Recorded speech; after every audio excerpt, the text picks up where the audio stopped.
चीज मैं बार बार रिपीट करता हूं, इस दुनिया में सारा खेल शक्ति का है, और शक्ति के सृजन में मन की बड़ी भूमिका है। इस पूरी लाइन को सुनिएगा, शक्ति के सृजन में मन की बड़ी भूमिका है। आपका पूरा जीवन मन पे, इसलिए दुनिया के जितने भी धर्म हैं उसमें सजदा का, सर झुकाने का बड़ा इंपॉर्टेंस है। आप मंदिर में भी सर झुकाते हुए लोगों को देखोगे, मस्जिद में भी देखोगे, कहीं भी जाओगे तो सर झुकाने का बड़ा कॉन्सेप्ट है, क्योंकि मनुष्य का पूरा जीवन यहां से संचालित है। स्टीफन हॉकिंस की फोटो अगर कभी आप देखो, शरीर खराब है, मन ठीक है, नोबेल प्राइज विनर, 24 प्राइज दुनिया में।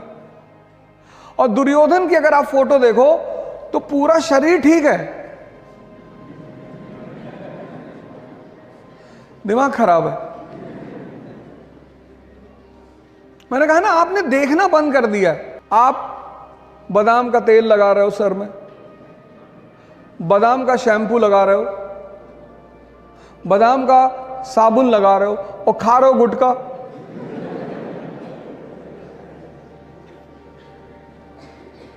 आप सोच के देखो, आप बस सोचो कि आप 21 साल के नवयुवक हैं, इतने अच्छे कॉलेज में पढ़ रहे हैं, आप स्कूल जा रहे हैं, पढ़ने जा रहे हैं, और आप सोचिए कि उन पैकेटों पे, उनकी हिम्मत देखिए, उन पैकेटों पे उन्होंने फोटो बना दी है कैंसर के पेशेंट की। आप उनकी ताकत देखिए कि आपको वो कितना मूर्ख समझते हैं, ये मरा हुआ दिमाग है तुम्हारा। आज अगर आप, तो मुझे नहीं लगता आप में से कोई खाता होगा, लेकिन मान लीजिए अगर कोई खाता हो, तो आज आप 1 मिनट उस पैकेट को देखिएगा जहां वो फोटो बना है। बस आप गौर से एक बार उसे देखिएगा।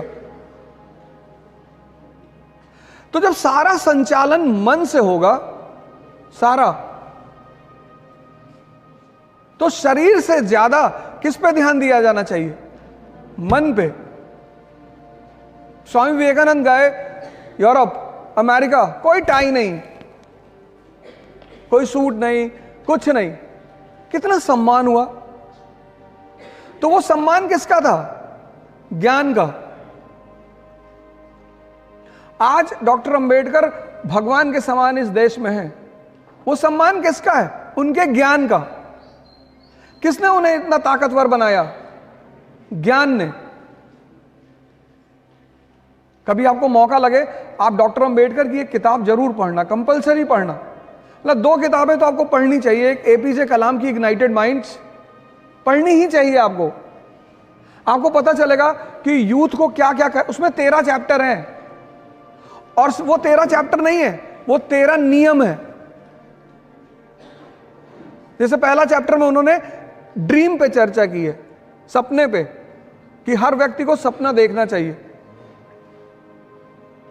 तो अंबेडकर की एक किताब है, डॉक्टर अंबेडकर की, Buddha and his gospel, Buddha और उनके उपदेश। प्लीज आप कम से कम जीवन में ये 2 किताब जरूर पढ़ी, एक इग्नाइटेड माइंड्स और एक बुद्धा एंड हिज गॉस्पेल।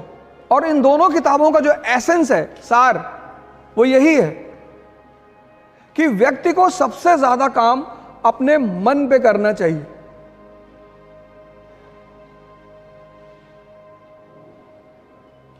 पांच साल से 15 साल तक आपके सामने कोई चुनौती नहीं थी। आप देखो, घर में कभी कभी डेथ हो जाती है और सारे रिश्तेदार आ जाते हैं और उनके बच्चे आ जाते हैं, तो वो बच्चे खेलते हैं वहां आपस में, उन्हें नहीं पता होता कि क्या हो गया। मतलब किसी की डेड बॉडी घर में पड़ी और बच्चे खेल रहे हैं। 15 साल के बाद आपके जीवन में, हमारे जीवन में एक चीज शुरू होती है, उस चीज का नाम है चुनौती, चैलेंज।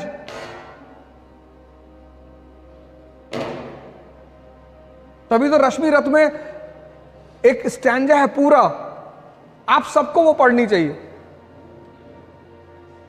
आप राजा बनना चाहते हैं, आप कुछ बड़ा करना चाहते हैं दुनिया में, तो रश्मि रथ की वो लाइनें इतनी कीमती हैं। वसुधा का नेता कौन हुआ?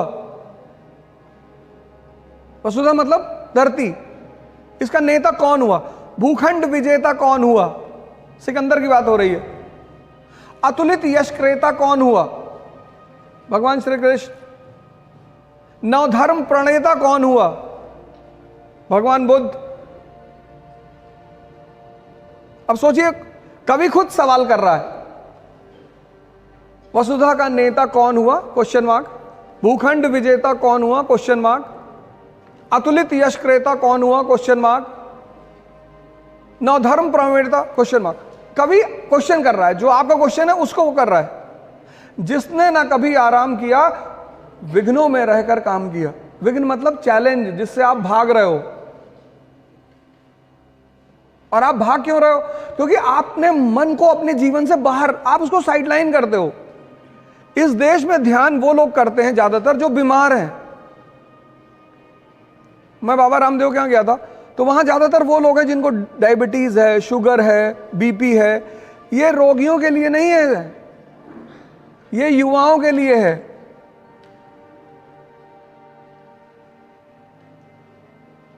जिसने ना कभी आराम किया, विघ्नों में रहकर काम किया। अब आपके जीवन में चुनौतियां आ रही हैं, आप गौर से देखो। 50% लोग जो यहां खड़े हैं मिडिल क्लास के होंगे।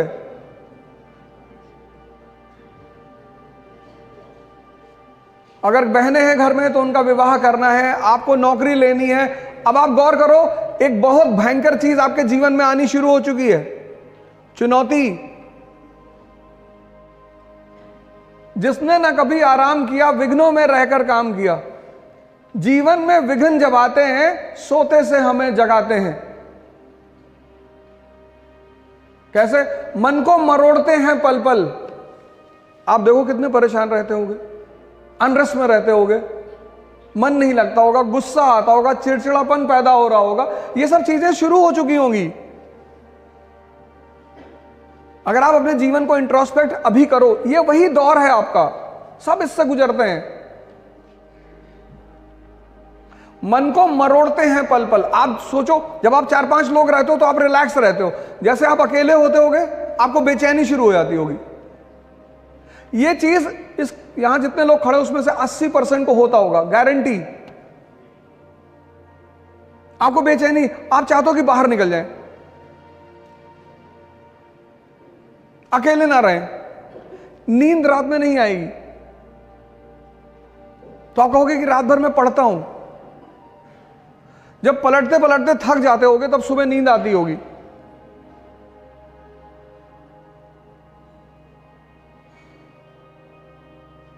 मन को मरोड़ते हैं पल पल, तन को कहीं बीमारी हो गई, कहीं पेट में दर्द हो गया, किसी को माइग्रेन होगा। आजकल के सबसे बड़ा रोग माइग्रेन है। माइग्रेन इसीलिए कि सपने भी बड़े हैं और चुनौतियां भी बड़ी हैं, और दोनों में लड़ाई चल रही है। कि इस देश की सबसे बड़ी विधा है ध्यान। ध्यान मतलब ये नहीं कि आंख बंद करके 3 घंटे लेटे, उसको हरामखोरी है।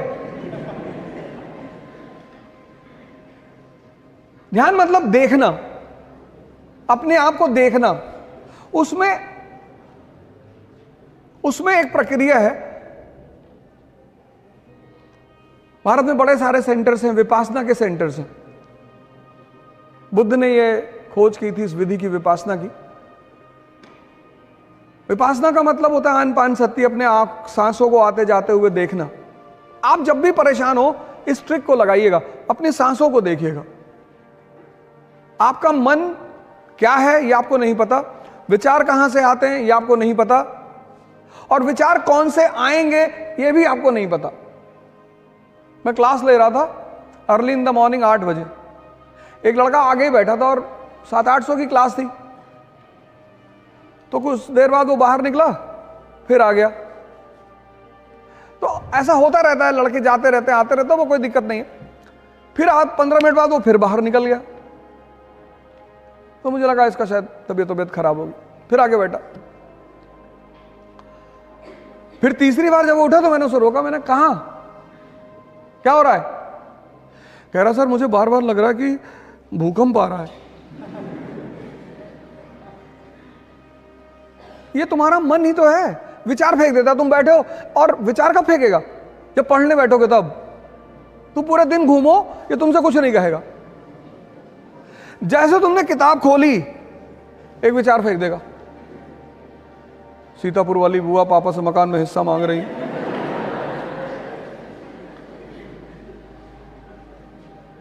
आपने कभी गौर किया इन बातों पे? नहीं किया होगा। ये ध्यान है उस विचार को देखना कि मांगने दो हिस्सा। मुझे पढ़ना है, आईएएस बनना है, डॉक्टर बनना है, इंजीनियर बनना है, विधायक भी बनना है। सब आईएएस ही बन रहे, विधायक कोई बनने को तैयार नहीं, सांसद भी बनना है, और फिर बुआ जी का मकान कब्जा करना है। वही जो तुम्हें विचार दे रहा है उसको तुम पलट कर क्यों नहीं दे रहे हो वापस? तुम उसके प्रभाव में आ जा रहे हो, एक्सेप्ट कर ले रहे हो, फिर वो तुम्हें अगले आधे घंटे नचा रहा है और तुम्हारा मन थक गया। मैं सब लोगों से हाथ जोड़कर अपील कर रहा हूं, जोड़ लिया, कि आप सभी लोग ध्यान से जुड़ें। आप सारे लोग ध्यान और योग की शुरुआत करिए। यह रिक्वेस्ट है मेरा आपसे, क्योंकि चुनौतियों से तभी लड़ पाओगे जब तुम्हारे अंदर ताकत होगी। मोटिवेशन एक उधार की चीज है जो मजदूरों के लिए होती है। इस बात को डायरी में लिख लो। यह मोटिवेशन की कहानी किसने शुरू की थी? वो फोर्ड ने, अमेरिका का व्यापारी बिजनेसमैन फोर्ड। उसको पता चला कि मजदूर ज्यादा काम नहीं कर रहे हैं, तो उसने कहा इनको मोटिवेट करो। Motivation is for workers, not for Kings. और जब आपके अंदर ताकत होगी मानसिक, कोई छोटा मोटा विचार आपको प्रभावित नहीं कर सकता। समाज, एक तो आपका खुद का विचार, फिर समाज। कुछ भी बड़ा काम करने जाओगे तो समाज में ऐसे 10 लोग मिलेंगे, डायरेक्टली नहीं इनडायरेक्टली। कभी अपने अगल बगल के लोगों को बोल के देखो कि हम आईएएस की तैयारी करने आ रहे हैं, फिर उनका ओपिनियन सुनो कि वो वर्मा जी की लड़की गई थी फिर पागल हो गई, तो सीधे आपको मना नहीं करेंगे कि मत करो।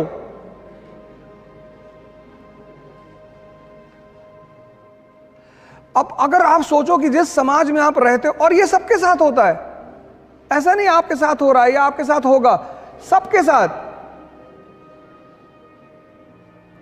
ध्यान शुरू करिए, योग शुरू करिए। यथार्थ गीता स्वामी अड़गड़ानंद जी ने लिखी है, बहुत अच्छी किताब। एक श्लोक पढ़िए। आपका जो धर्म है, आप अपनी किताब उठाइए। मैंने यथार्थ गीता पढ़ी है या मैं पढ़ रहा हूं तो मैं उसका नाम ले रहा हूं। आप अपना धर्म ग्रंथ उठाइए। सारे धर्म ग्रंथों में वही फॉर्मूला है। किसी संत महात्मा से जुड़िए, उसकी चिंता मत करिए कि 1-2 लोग पकड़े गए हैं। कभी 250 का नोट देखा मार्केट में? जिसका असली होगा उसी का नकली भी होगा। ये पश्चिम के लोग हमारे संतों से बहुत चिढ़ते हैं क्योंकि उनको शराब बेचनी है, बहुत सारी चीजें बेचनी है।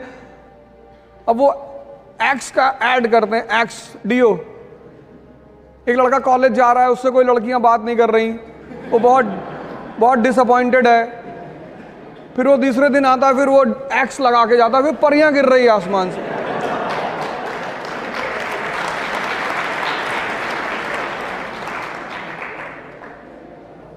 अरे भैया तुम स्कूल आए हो, किसी की बुलेट उठा लो ऐसे हाथ में। शक्ति, उनको पता है कि जितना मरा हुआ दिमाग होगा उतना अपने प्रोडक्ट को बेचा जा सकता है।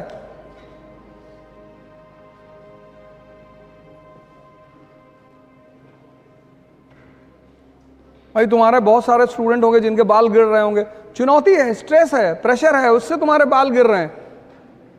सबके गिरेंगे। इसीलिए तुम देखो, बुद्धिस्ट संघ को अगर देखो या मठों को देखो तो स्टूडेंट के बाल सेव करा दिए जाते हैं। उसकी वजह यही कि जब तुम जलोगे, तपोगे तो इस पे असर पड़ेगा।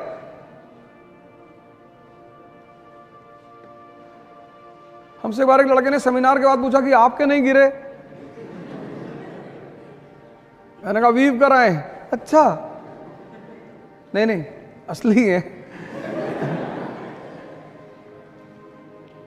यथार्थ गीता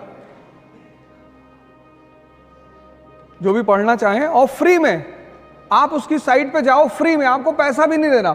आप यथार्थ गीता पे साइट डालो गूगल पे, उसकी साइट आएगी, फ्री में आपको भिजवाएंगे वो, फ्री में, कोई पैसा नहीं। आप हिंदी में चाहो हिंदी में मंगवा लो, आप इंग्लिश में चाहो इंग्लिश में मंगवा लो, फ्री। यथार्थ गीता, बस आप सिर्फ गूगल पे टाइप करो यथार्थ गीता, उसकी पूरी साइट आ जाएगी, यथार्थगीता.co.in करके आ जाएगी। फ्री होम डिलीवरी है, कोई पैसा नहीं लेंगे आपसे वो। प्रणाम सर जी। सर मेरा नाम आकर्षित दीक्षित है। सर एक बहुत छोटा क्वेश्चन है सर। हाँ, सेल्फ डाउटनेस कभी लगता पहाड़ पर टाल डालेंगे दुनिया हिला देंगे, ताकत उठता नहीं कभी कभी, तो कभी कभी ऐसा लगता है कि क्या हो, उसको बताएं। नहीं, तुम अपने आप को आज तक कभी आंख बंद करके अपने आप को समझने की कोशिश की? कितनी बार? 1 घंटे आंख बंद करके बैठते हो? हाँ, मैंने सुन इस बात को, बहुत अच्छी बात है। कहता कभी कभी मन होता है कि पहाड़ उठा लेंगे, और कभी कभी पत्थर नहीं उठता हाथ से। कितनी अच्छी, कितनी ईमानदारी से ये आदमी बात कह रहा है।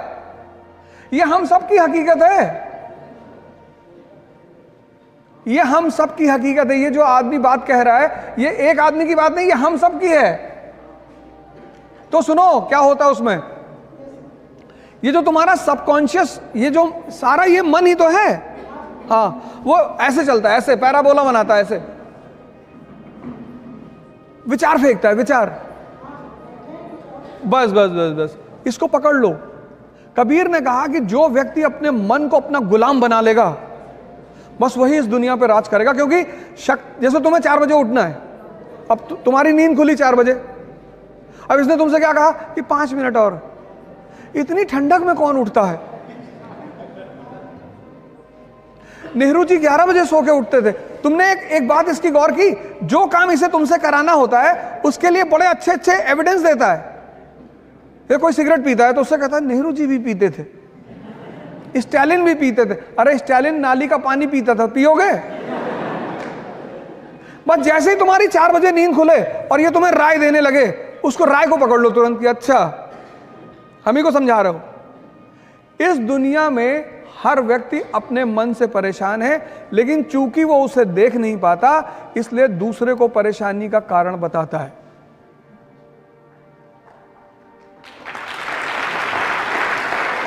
इसलिए सारे धर्मों में आंख बंद करके पूजा करने का प्रावधान है, किसी में खोल कर नहीं है। क्योंकि जब तुम आंख खोलते हो तो तुम्हें दुनिया दिखाई पड़ती, लेकिन जब बंद करते हो तो तुम दिखाई पड़ते हो। तो अगर तुम 4 बजे उठ सकते हो, अगर तुम अपने आप को डिसिप्लिन कर सकते हो, मतलब तुम ताकतवर आदमी हो। हाँ सर, हटा देंगे सर। बस धीरे धीरे करो, 1 साल लगेगा। 14 साल में भगवान राम भगवान बने थे, मतलब भगवान बनने की विधि 14 साल है, 14 साल करना पड़ेगा। 1 साल में IAS, तो जितना साल बढ़ा, 20 साल कर लोगे तो पता नहीं ब्रह्मांड ही तुम्हारे कब्जे में रहेगा।